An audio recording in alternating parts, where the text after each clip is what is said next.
ऐसे हमारे सम्मानीय शिव प्रकाश जी, राष्ट्रीय महामंत्री और उत्तराखंड के नए नियुक्त प्रभारी और राज्यसभा के सदस्य भाई दुष्यंत गौतम जी, और हमारी लोकसभा की सदस्य और राष्ट्रीय उपाध्यक्ष और उत्तराखंड की सह प्रभारी बहन रेखा वर्मा जी, सम्मानित मंच, इस सभागार में उपस्थित हमारे सभी वरिष्ठ पदाधिकारी, कार्यकर्ता बंधु, जिन्होंने इस आयोजन के कार्यक्रम को एक रूप दिया है, और साथ ही साथ मेरे साथ जुड़े हुए लाखों वर्चुअल रैली के माध्यम से, वर्चुअल मीटिंग के माध्यम से जुड़े हुए बूथ तक के कार्यकर्ता, जो फेसबुक के माध्यम से भी और बहुत लाइव फेसबुक के माध्यम से लाखों लोगों से जुड़ने का सौभाग्य मिला है। मैं अपनी ओर से और पार्टी की ओर से आप सबको इसके लिए हार्दिक अभिनंदन करता हूं और स्वागत करता हूं।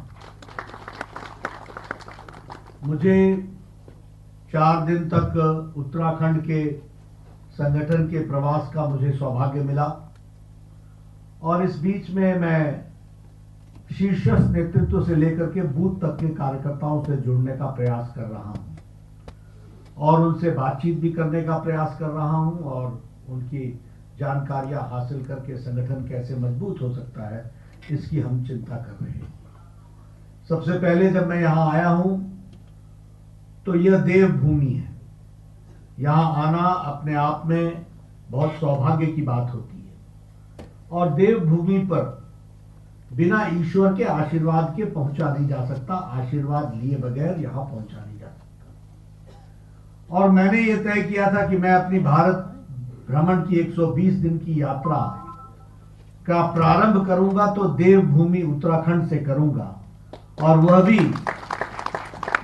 पवित्र नगरी हरिद्वार से, गंगा के तट से शुरू करूंगा।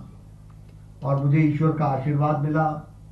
हरिद्वार में हर की पौड़ी पर आरती करने का भी मौका मिला, और उसके साथ साथ देवभूमि होने के नाते हमें साधु संतों का भी आशीर्वाद मिला, सभी वरिष्ठ सज्जनों का आशीर्वाद मिला, और तत्पश्चात मैं आप सबके साथ मुखातिब हुआ। यह यमुनोत्री का प्रदेश है, यह गंगोत्री का प्रदेश है, यह केदारनाथ का प्रदेश है, ये बद्रीनाथ का प्रदेश है, ये हेमकुंड साहब का प्रदेश है। मैं सबको पूरी भावनाओं के साथ नमन करता हूं और उनसे आशीर्वाद लेकर के अपनी बात को प्रारंभ करता हूं। मित्रों, हम जानते हैं कि सम्माननीय नरेंद्र मोदी जी के नेतृत्व में पार्टी ने बहुत तीव्र गति से प्रगति की है। आज भारतीय जनता पार्टी का परचम देश पर 2/3 मेजॉरिटी के साथ विशुद्ध भारतीय जनता पार्टी की सरकार आप लोगों ने मोदी जी के नेतृत्व में बनाई है। ज्यादा प्रदेशों में हमारी सरकारें बनी हैं, और हम सब लोग मिलकर के हिंदुस्तान की सेवा करने के लिए आतुर हैं, और बार बार भारत की जनता हमको आशीर्वाद भी दे रही है। अभी अभी बिहार के चुनाव हुए, और बिहार के चुनाव में हालांकि हम मिलजुल करके चुनाव लड़े थे, लेकिन सबसे ज्यादा स्ट्राइक रेट 67% बिहार में मिला, तो वह कमल को, भारतीय जनता पार्टी को मिला। 110 सीटों में 74 सीटें हमने जीती, 19.5% हमको वोट मिला। और ये सब इसलिए हुआ कि पहले भी लोगों ने मोदी जी के काम पर विश्वास दिखाया था, और इस बार भी मोदी जी के काम को मुहर लगा करके विकास की नई कहानी को बिहार की जनता ने शुरू किया है। इसके लिए उनको कोटि कोटि धन्यवाद। मित्रों, एक बात हमको राजनीति में नई समझ में भी आई है। वैसे मैं 2019 में उत्तर प्रदेश का चुनाव का प्रभारी था। हमें मालूम है कि सपा बसपा दोनों मिलकर के चुनाव लड़ रहे थे। हमें अंदाजा हो गया था कि सूरी शक्तियों के साथ लड़ने के लिए सभी एक साथ आएंगे, सभी एक साथ मिलेंगे, गलबाइयां डालेंगे। लेकिन आपके आशीर्वाद से, मोदी जी के नेतृत्व में हम सबको परास्त करके आगे बढ़ेंगे और ईश्वर का आशीर्वाद मिलेगा। इसको हमको ध्यान रखना चाहिए।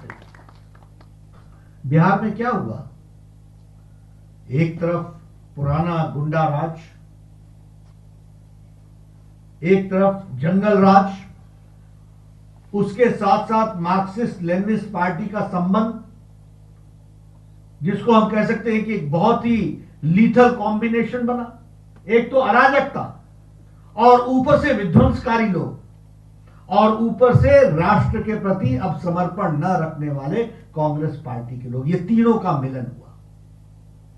और मैं बड़ी जिम्मेवारी के साथ कह रहा हूं कि कांग्रेस पार्टी आज मोदी जी का विरोध करते करते एंड नेशन के साथ भी कॉम्प्रोमाइज करने लगी है। राष्ट्रीय हितों को भी दरकिनार रख करके पार्टी के इंटरेस्ट को सामने रख रही। ये तीनों एक साथ मिले, लेकिन उसके बावजूद भी कमल का निशान खिला और बिहार में भारतीय जनता पार्टी की सरकार जदयू के साथ, नीतीश कुमार के साथ बनी। ये हमको ध्यान रखना चाहिए। इतना ही नहीं हुआ, हमने चुनाव गुजरात की 8 की 8 सीटें जीत ली। हमने चुनाव कर्नाटक में 2 की 2 सीटें बाई इलेक्शन जीत लिया। दुबाका में, जो कर्नाटक में जिस कंस्टिट्यूएंसी के ऊपर केसीआर की अपनी कंस्टिट्यूएंसी है, बाईं तरफ में उसके दामाद की कंस्टिट्यूएंसी है, इधर दूसरी कंस्टिट्यूएंसी उसके रिश्तेदार की है, उसके बीच में दुबाका, वहां भी बीजेपी ने धमाका कर दिया और वहां भी कमल खिला। हमको ध्यान रखना चाहिए। हमने चुनाव उत्तर प्रदेश में जीते, 7 में से 6 सीटें जीत ली। हमने चुनाव मध्य प्रदेश में जीता, 28 में से 21 सीटें जीत ली। कमलनाथ कहता था कि अब देखेंगे, अब देखेंगे, अब देखेंगे। जनता ने उनको पछाड़ दिया। हमने बिहार से लेकर के बंगाल तक, मणिपुर तक सारी सीटें जीती। यह एक तरीके से देश में लोगों ने मोदी जी को आशीर्वाद दिया। यह हमको ध्यान रखना चाहिए। और यह इसलिए हुआ है क्योंकि मोदी जी के द्वारा किए गए कार्यों के प्रति, भारतीय जनता पार्टी के प्रति जो समर्पण है, वह समर्पण हम सबको देखने को मिला है। मैं यहां पर आप लोगों को बधाई भी देना चाहता हूं और धन्यवाद भी देना चाहता हूं। हम सब एक कोरोना संक्रमण से गुजर रहे हैं। पिछले फरवरी मार्च महीने से यह एक ऐसा संक्रमण आया जिससे किसी को भी कैसे लड़ा जाएगा इसकी जानकारी नहीं थी। और मैं कल भी कह रहा था कि बड़े बड़े शक्तिशाली देश मुसीबत में उन्होंने अपने आप को पाया है। अमेरिका हमसे ज्यादा स्वास्थ्य में सक्षम है, फ्रांस हमसे ज्यादा स्वास्थ्य में सक्षम है, इटली हमसे ज्यादा स्वास्थ्य में सक्षम था, सारा यूरोप हमसे स्वास्थ्य में ज्यादा सक्षम था। लेकिन इन सभी देशों ने अपने आप को असहाय महसूस किया और इनकी स्वास्थ्य व्यवस्थाएं लड़खड़ा गई, चरमरा गई और मुसीबत में डाल दी। अमेरिका का चुनाव ही तो कोविड के मैनेजमेंट और मिसमैनेजमेंट पर हो गया। ट्रंप को सत्ता गंवानी पड़ गई, राष्ट्रपति का पद खोना पड़ गया इस कोविड मैनेजमेंट के मिसमैनेजमेंट के विषय को लेकर के। लेकिन हमारे मोदी जी ने 130 करोड़ देश को फ्रंट से लीड किया, सबसे आगे खड़े होकर के लीड किया और समय पर बुलंद इरादे के साथ बुलंद फैसला लिया, लॉकडाउन लगाया, बोल्ड डिसीजन लिया और 130 करोड़ की देश को बचा लिया। यह हमको ध्यान रखना है। मित्रों, यह छोटी घटना नहीं है। यह नेता, सही नेता और सही पार्टी के कारण होता है। आज भी अमेरिका जानता नहीं है कि जान बहुत महत्वपूर्ण था या जहान महत्वपूर्ण था। आज भी वो फैसला नहीं कर पाए कि हेल्थ इशू है कि इकोनॉमिक इशू है। लेकिन प्रधानमंत्री मोदी जी ने कहा जान है तो जहान है, और इसलिए लॉकडाउन लगाया। और मैं स्वास्थ्य मंत्री रहा हूं, मुझे स्वास्थ्य की व्यवस्था पता है। जिस दिन लॉकडाउन लगा था उस दिन हमारे पास कोरोना को टेस्ट करने की कैपेसिटी हमारे पास मात्र 1500 प्रतिदिन थी। 1500 प्रतिदिन थी। कोरोना के दौरान, ये लॉकडाउन के दौरान प्रधानमंत्री जी ने देश को तैयार किया। आज हमारे पास टेस्टिंग लेबोरेटरी 1500 हैं और हमारी टेस्टिंग कैपेसिटी 10 से 15 लाख के बीच की खड़ी हो गई पर डे। ये हमको ध्यान रखना है। अभी अगर उत्तराखंड की बात करें तो आपकी टेस्टिंग फैसिलिटी 13,000 प्रतिदिन हो गई है। उत्तराखंड की बात करें तो आपके पास 58 टेस्टिंग लैब्स हो गए। आपके पास 11 डेडिकेटेड हॉस्पिटल है कोविड के लिए, 815 आईसीयू बेड हैं और लगभग 31,408 आइसोलेशन बेड्स हैं। और उसी के साथ साथ ऑक्सीजन सपोर्टेड आपके पास 3,500 बेड्स की व्यवस्था है। ये उत्तराखंड ने तैयारी की है। मैं आपको बधाई देता हूं कि जैसे मोदी जी ने काम किया, आपने भी उत्तराखंड को कोविड से लड़ने के लिए तैयार किया। लेकिन उस समय हमारे पास अगर हम देखें तो हमारे पास एक भी डेडिकेटेड हॉस्पिटल नहीं था। आज 1650 डेडिकेटेड हॉस्पिटल है। आज हमारे पास इस लगभग 4.5 लाख बेड्स हैं देश में। आज 3 लाख वेंटिलेटर बन करके तैयार हैं। मार्च महीने में एक भी वेंटिलेटर हम बाहर से मंगवा रहे थे, एक भी वेंटिलेटर भारत नहीं बनाता था। Personal protection equipment PPE kit Bharat बाहर से खरीदता था, हमारे देश में नहीं था। लेकिन आज हमारे पास 4.5 lakh per day personal protection equipment बन रहा है। अब हम दूसरे देशों को भी भेज रहे हैं और उनको भी हम दे रहे हैं। यह भारत की ताकत बनी है। 150 देशों को पैरासीटामोल दिया है, की दवाई दी है, HCQ की दवाई दी है।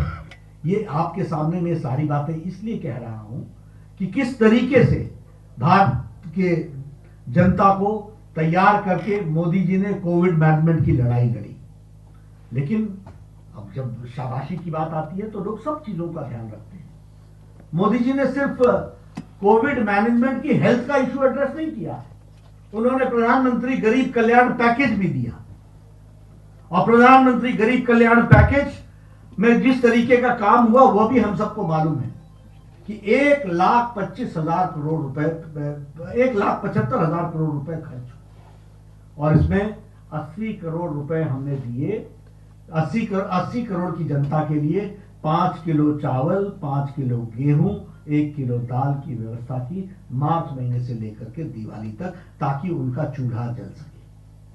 8 करोड़ की जनता को 3 महीने तक फ्री गैस सिलेंडर दिया, 3 सिलेंडर। 3 महीने तक 500 रुपए 20 करोड़ बहनों के खाते में पहुंचाया। और उसी तरीके से 8 करोड़ 56 लाख किसानों को 2-2 हजार रुपए की किश्त देकर के उसको भी पहुंचाने का प्रयास किया, ताकि किसान खड़ा हो सके। इस तरीके की व्यवस्था की गई, यह हमको मालूम है। और अब हम लोग उनके नेतृत्व में 1 राशन 1 कार्ड, इसको हम आगे बढ़ा रहे हैं। इसका मतलब क्या है 1 राशन 1 कार्ड का? कि आपका एक राशन कार्ड है, लेकिन आपका भाई मुंबई में रहता है और आप गांव में रहते हैं, तो गांव में रहने वाला भाई अपना राशन निकालेगा और उसका भाई मुंबई में उसको भी राशन मिलेगा, उसी राशन कार्ड पर मिलेगा। 1 नेशन 1 राशन कार्ड। आप सोचिए मोदी जी की सोच कहां तक गई। यही नहीं, हमारे दिव्यांग भाइयों को 1-1 हजार रुपए 3 महीने के लिए, हमारे बुजुर्गों के लिए 3 महीने के लिए 1-1 हजार रुपए उनके खातों में दिया गया। उसी तरीके से हमारी विधवा बहनों के लिए, उनके लिए भी 1-1 हजार रुपए पहुंचाया गया। इस तरीके से काम हुआ। तो क्या कहा हमारे वर्ल्ड हेल्थ असेंबली के वर्ल्ड हेल्थ ऑर्गेनाइजेशन के डॉक्टर टेड्रोस ने? India has addressed not only the health issue, it has also addressed the economic issue. UN के सेक्रेटरी जनरल ने कहा, क्या कहा? This Atmanirbhar package and Garib Kalyan package is a measure which should be replicated by other countries also। दूसरे देशों को भी इसको ध्यान में रख करके काम करना चाहिए। और मुझे खुशी है उत्तराखंड के इकाई को, बंशीधर जी मैं आपको बधाई देना चाहता हूं कि आपने, जब सारी पार्टी लॉकडाउन थी, जब सारा देश लॉकडाउन था, ये अकेली भारतीय जनता पार्टी थी जिसने काम का जिम्मा लिया, सामाजिक काम को जिम्मा लिया और करोड़ों के हिसाब से लोगों को फूड पैकेट पहुंचाकर करोड़ों कार्यकर्ताओं ने अपने आप को इसमें जोड़ा। उसके लिए 29 करोड़ पैकेट बांटे हैं और राशन किट बांटा है भारतीय जनता पार्टी ने 29 करोड़, और आपने 23,60,000 बांटे हैं। आपने फेस मास्क लगभग जो है वो 2 करोड़ के आसपास आपने फेस मास्क बांटे। आपने सैनिटाइजर्स बांटा है। हमारा कोई कार्यकर्ता घर में नहीं बैठा, सारी पार्टियां लॉकडाउन हो गई, अभी भी लॉकडाउन है, और भगवान उनको वैसे ही लॉकडाउन रखे।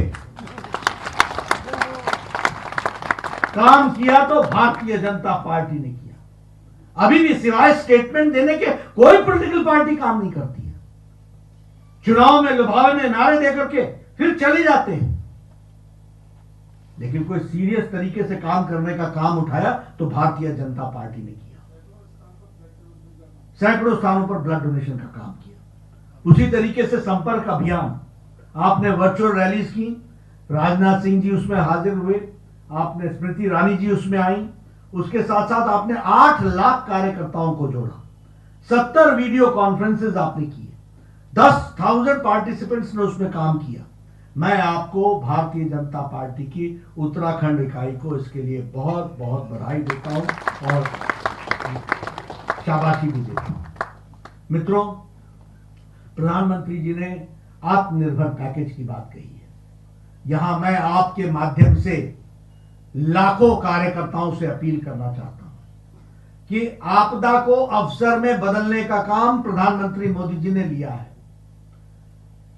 हम आपको बताना चाहते हैं कि एडवर्सरी में एडवांटेज में बदलने का काम प्रधानमंत्री मोदी जी ने लिया है, और आत्मनिर्भर पैकेज के तहत 20 लाख करोड़ रुपए भारत को आत्मनिर्भर बनाने के लिए खर्च होने वाला है। 3 लाख करोड़ रुपए खर्च होंगे एमएसएमई सेक्टर को सॉफ्ट लोन देकर के फिर से रिवाइव करने के लिए। 1,50,000 करोड़ रुपए लोगों ने लोन ले लिया है। उसी तरीके से 1 लाख करोड़ रुपए खर्च होने वाला है एग्रीकल्चर सेक्टर में, और यह बहुत महत्वपूर्ण है कि एग्रीकल्चर सेक्टर में कोई सरकारी अधिकारी खर्च नहीं करेगा, कोई आपका एग्रीकल्चर ऑफिसर खर्च नहीं करेगा। इसको खर्च करेगी फार्मर्स प्रोड्यूसर्स ऑर्गेनाइजेशन। और इसलिए मैं यहां के किसान मोर्चा के अध्यक्ष से भी निवेदन करूंगा, पार्टी के अध्यक्ष से भी निवेदन करूंगा कि फार्मर्स प्रोड्यूसर्स ऑर्गेनाइजेशन की सारी कमेटी हमारे द्वारा बननी चाहिए और हमें उसमें शिरकत करना चाहिए, और हमारा किसान तय करेगा कि हमारे गांव में किसान के विकास के लिए क्या आवश्यकता है। पैसा मोदी जी का होगा, खर्च हम करेंगे, ये उसमें हम योजना बना रहे हैं। आप उसमें अपने गांव की सड़क बना सकते हैं ताकि मंडी में आपका अनाज सही ढंग से पहुंच सके। आप मंडी की मॉडिफिकेशन कर सकते हैं, आप उसमें कोल्ड स्टोरेज बना सकते हैं, आप उसमें अनाज का स्टोरेज बना सकते हैं, आप कोई वैल्यू एडिशन की फैक्ट्री लगा सकते हैं कोऑपरेटिव बेसिस पे। आप अपने वैल्यू एडिशन के साथ साथ आपका मार्केट में सही दाम पर आपको मार्केट में समय मिल सके, उसके लिए जो फैसिलिटी आप अवेल करना चाहते हैं वो आप कर सकते हैं। आप आर्टिफिशियल इंटेलिजेंस खड़ा कर सकते हैं ताकि आपको पता चल सके कि इस हफ्ता मेरे अनाज का क्या रेट होगा और अगले सप्ताह मेरे अनाज का क्या रेट होगा, मैं अब बेचूं या अगले सप्ताह बेचूं, यह भी आप उसमें तय कर सकते हैं। इसको हम ध्यान में रखना चाहिए। इसलिए एग्रीकल्चर के क्षेत्र में बहुत बड़ा काम हो रहा है और उस आत्मनिर्भर को हमको आगे बढ़ाना है। उसी तरीके से वोकल फॉर लोकल, अब अगर लोग वोकल फॉर लोकल करें, गढ़वाल की वुडन कार्विंग हमको ध्यान में है कि नहीं? आपने मुझे ही इतने मोमेंटो दे दिए, और वुडन कार्विंग के तो आपके पास ब्रांडिंग का पूरा उसकी व्यवस्था है। इसलिए वोकल फॉर लोकल होकर के उसको भी बढ़ाना चाहिए। उसी तरीके से ये जो रंगोली है कुमाऊं रीजन की, इसको भी वर्ल्ड ब्रांडिंग करनी चाहिए। आपको याद होगा चुनाव में हम लोगों ने हर इश्तिहार जो निकाला था उसमें रंगोली जो थी वो कुमाऊं रीजन की थी, उत्तराखंड की थी, वो हमने दिखाया।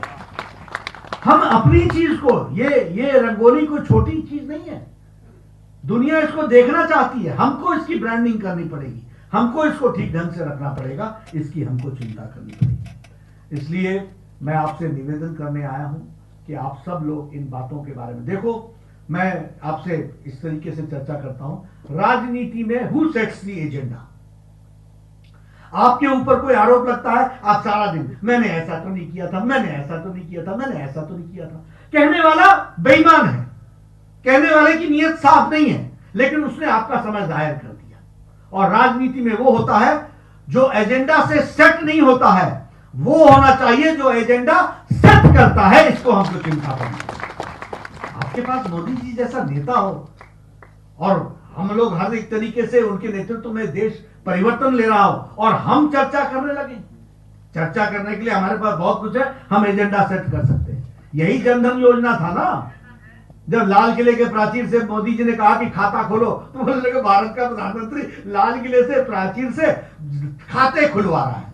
आज क्यों नहीं आप कहते कि जब लॉकडाउन लगा था, जब सारा कुछ लॉकडाउन हो गया था, न पोस्ट ऑफिस, न पोस्टमैन, न मनी ऑर्डर, उसके बावजूद भी 20 करोड़ बहनों के खाते में 500-500 रुपए, 1500 रुपए, और दिव्यांग के खाते में 1000 रुपए, और उसी तरीके से बुजुर्गों के खाते में 1000 रुपए, और वृद्धा पेंशन के नाम पर वृद्धाओं को 1000 रुपए सीधे उनके खाते में इसी जनधन योजना से पहुंचाया है। यह है मोदी जी का जनधन योजना, यह है डिजिटल कमाल। This is digital India. यह हमको बताने की आवश्यकता है।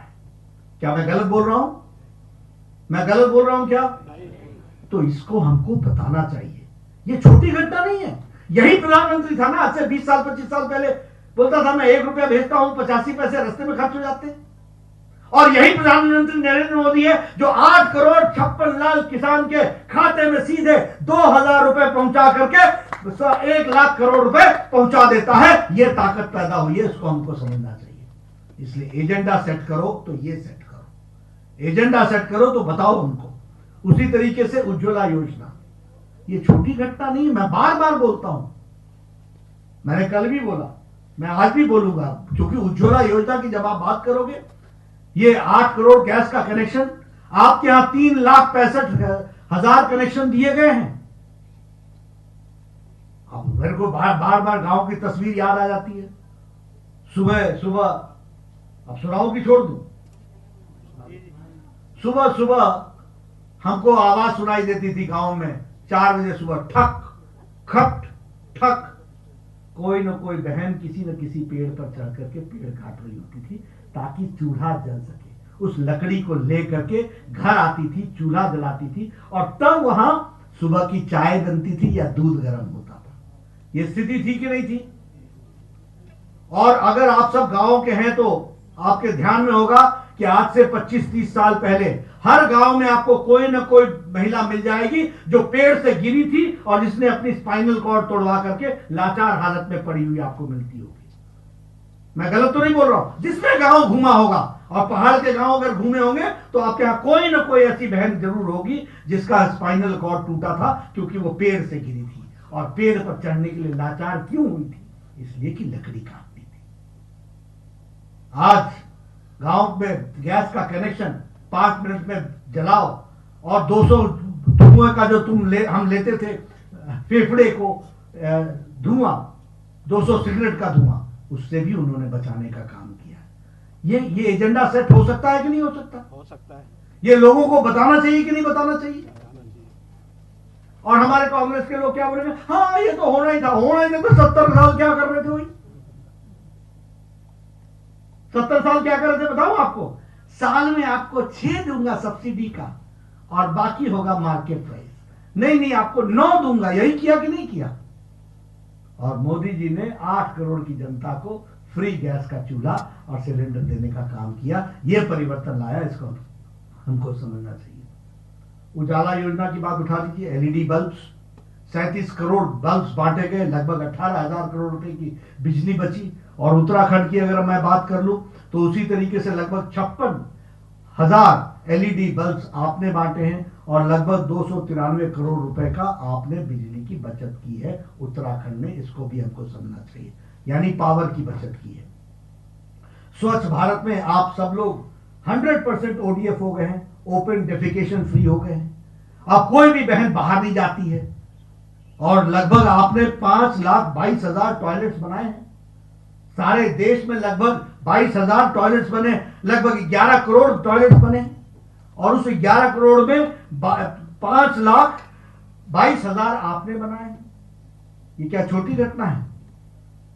और फिर हमारे कांग्रेस के भाई बोलेंगे ये तो चलता कार्यक्रम था, तो फिर ये स्वच्छता अभियान में ओडीएफ 33% पर क्यों रुका था और मोदी जी ने इसको 100% कैसे पहुंचा दिया?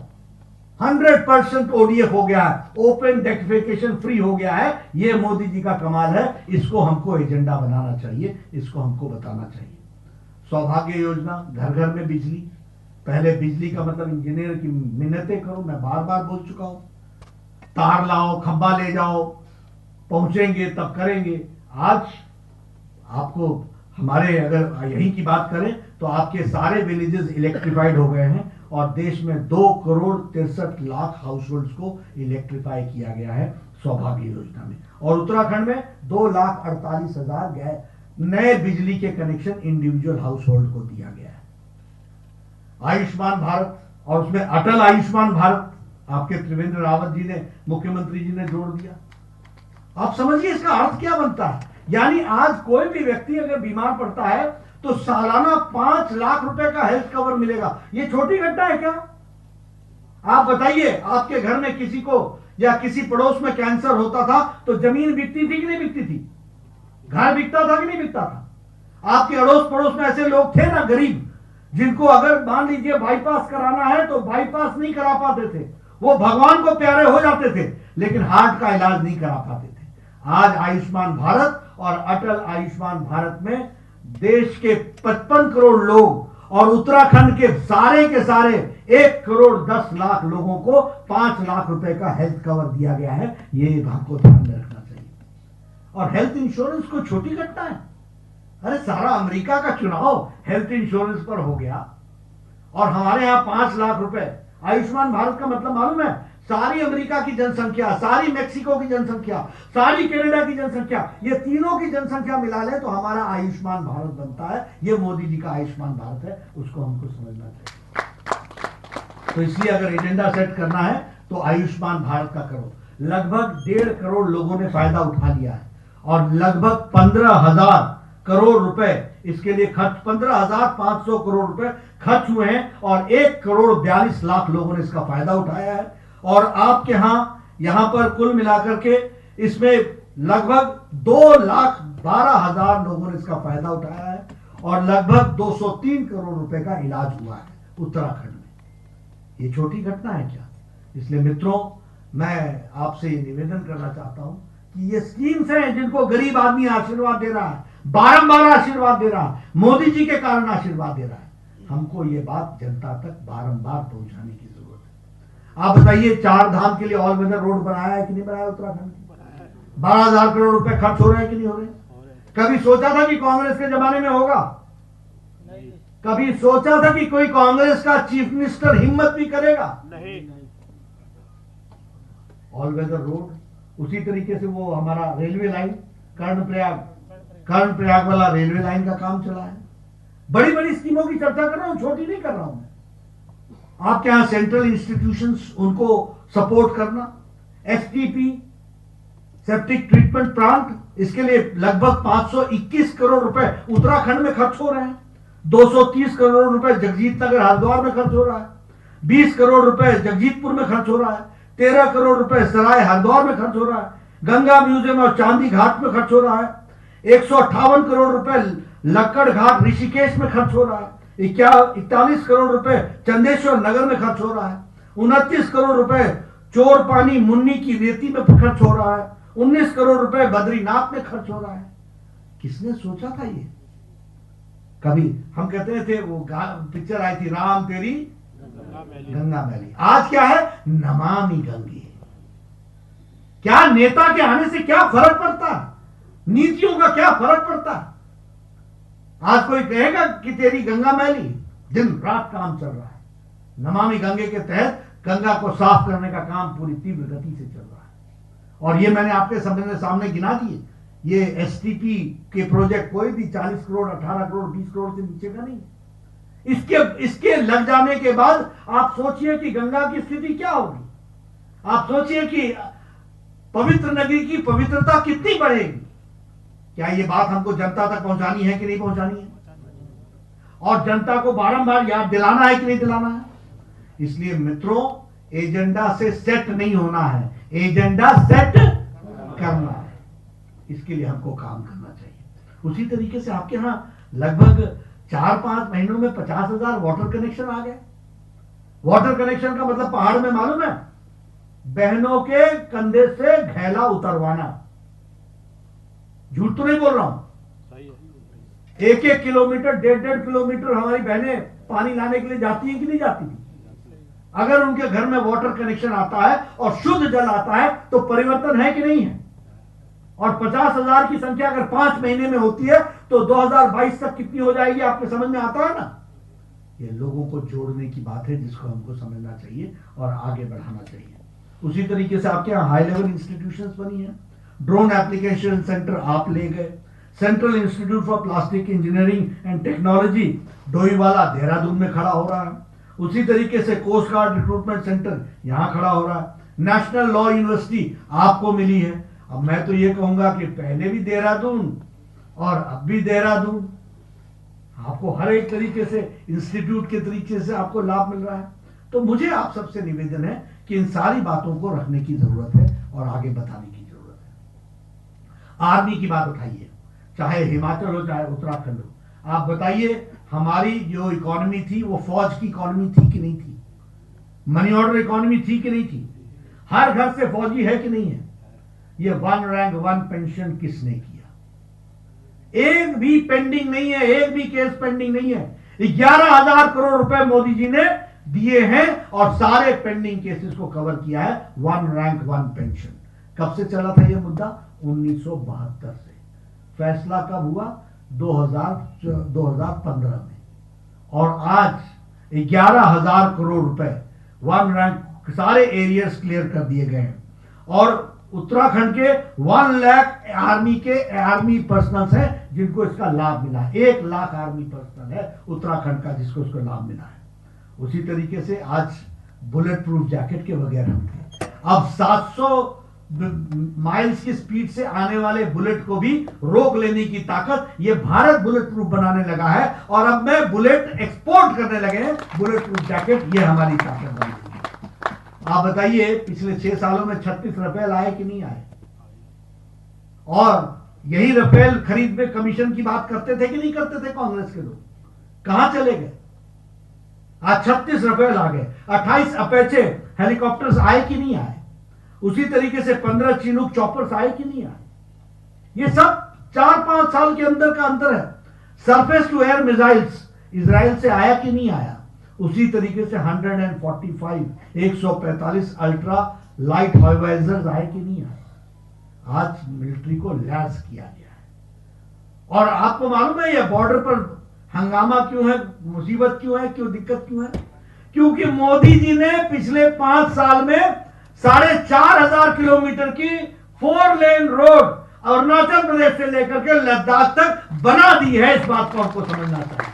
बिल्कुल बॉर्डर, एयरपोर्ट से लेकर के सब कुछ बना दिया। अभी अटल सेतु ब्रिज का उद्घाटन किया कि नहीं किया? 9.2 किलोमीटर का है। 4.5 घंटे बचते हैं। ऑल वेदर रोड है। सारी आर्मी की रसद सीधे सीधे पहुंचने, लद्दाख तक पहुंचने में अब कोई दिक्कत की बात नहीं। ये काम किया है मोदी जी ने। 14,500 मीटर के डबल ब्रिज जिसको बोलते हैं ऑल वेदर ब्रिज, पक्के ब्रिज बना करके दिए। पहले आपको मालूम होगा, अगर आप पहाड़ों की फोटो देखते होंगे तो एक लोहे का ब्रिज होता था ऐसे इस तरीके से, और उसमें एक तरफ ट्रैफिक रुकी होती थी, एक ट्रक जाता था, फिर दूसरा ट्रक जाता था, आधे घंटे इधर से छोड़ते थे, आधा घंटा उधर से छोड़ते थे। था कि नहीं था?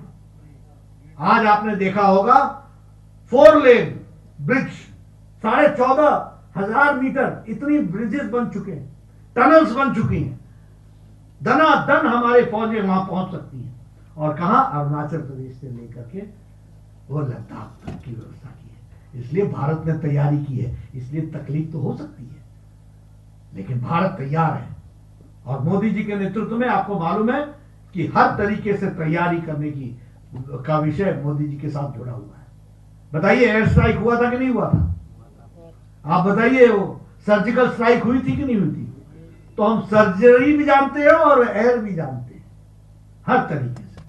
इसलिए मित्रों, ये सब बातें हमको रखने की जरूरत है। लेकिन हाँ, जब हम कांग्रेस पार्टी की बात करें तो हमको ये भी बताना पड़ता है कि धारा 370, जिसको इनके दादा बोल गए कि ये घिस घिस के घिस जाएगा, समय घिस गया लेकिन धारा 370 नहीं गई, वो मजबूत हुई, उसको समाप्त किया तो मोदी जी की इच्छा शक्ति ने और अमित शाह जी की रणनीति ने धाराशाही कर दिया। ये भी आज पी चिदम्बरम क्या बोलते हैं, गृह मंत्री, हम इसको फिर से लागू करेंगे। ये है हमारे देशभक्त इंडियन नेशनल कांग्रेस।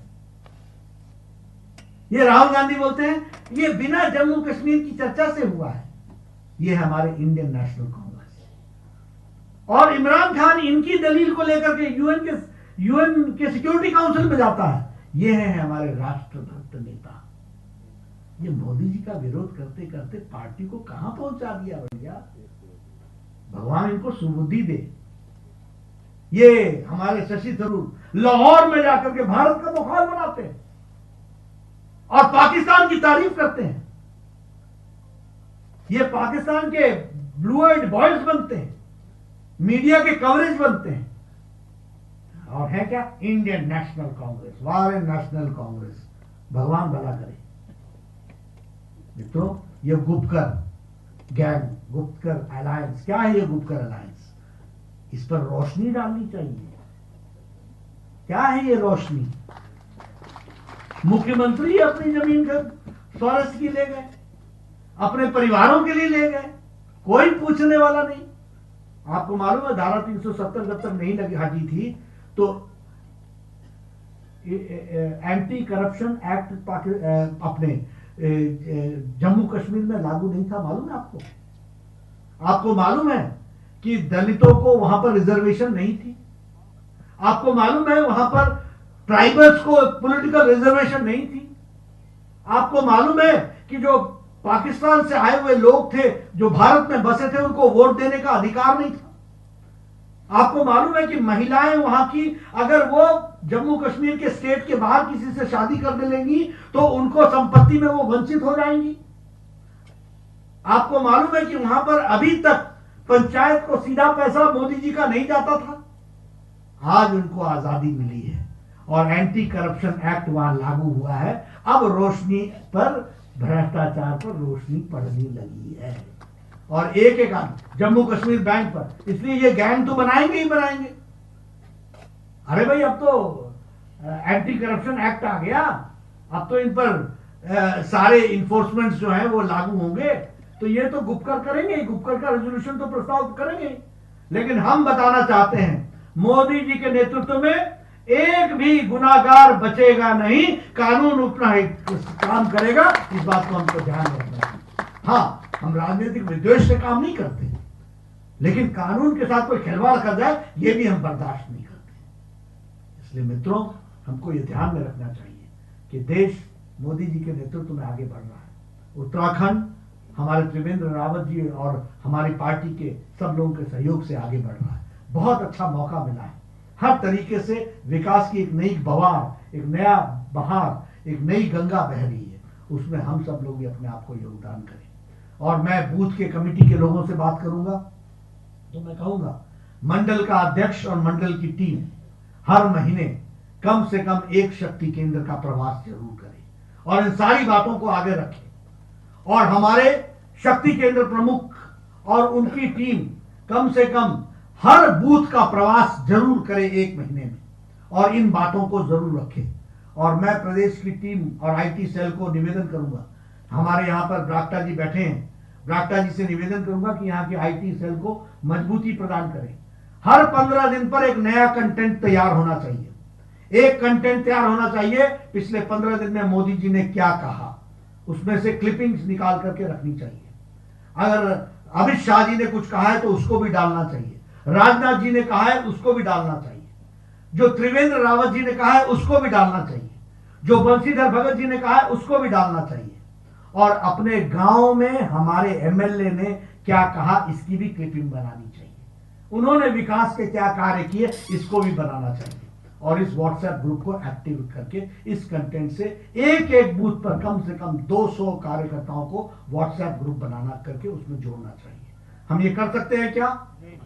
इसका लाभ होगा, हम पॉलिटिकल एजेंडा सेट करेंगे और हमारे पॉलिटिकल एजेंडा पर काम होगा। इसलिए मित्रों, जो हम काम करते हैं उसके साथ भारत की जनता को जोड़ने की भी आवश्यकता है, और पार्टी एक सेतु का काम करती है केंद्र और प्रदेश सरकार के अच्छे कामों को जनता तक पहुंचाने के लिए। यह हमारा काम है, यह हमारी जिम्मेवारी है। हम मूक दर्शक नहीं हो सकते। हाँ, आपने बहुत अच्छा काम किया, अच्छा आपको मिला कि नहीं मिला, हम मूक दर्शक नहीं हो सकते। आपने अच्छा काम किया, हम नीचे तक पहुंचाएंगे। आपने अच्छा काम किया है, हम उसको जनता तक ले जाएंगे। आपको उसका लाभ नहीं मिला है, हम आपको लाभ दिलाएंगे, सरकारी अधिकारियों से मिलकर के आपको लाभ दिलाएंगे, लेकिन आपको लाभ मिलेगा। हमें सेतु का काम करना है और मुझे पूरा विश्वास है कि आप इस काम को करेंगे। मित्रों, मैं कई बार आप सबसे चर्चा करते हुए कहता हूं, politics is not hobby, politics is a mission. ये कोई ऐसे नहीं है कि मन किया तो आ गए और मन किया तो चले गए। राजनीति एक मिशन है, एक देश के परिवर्तन के लिए हम सब उसके उपकरण हैं, और भारतीय जनता पार्टी उसका सबसे बड़ा उपकरण है, और उस परिवर्तन को लाने में हम सब लोग एक सिपाही के रूप में काम कर रहे हैं। इसलिए हमारी जिम्मेवारी है कि हमें कोई शाबाशी दे न दे, हमारे काम को कोई समझे न समझे, हमारे काम को कोई जाने न जाने, वैसे पार्टी हमारी बाकी सभी पार्टियां परिवार की पार्टी हो गई हैं।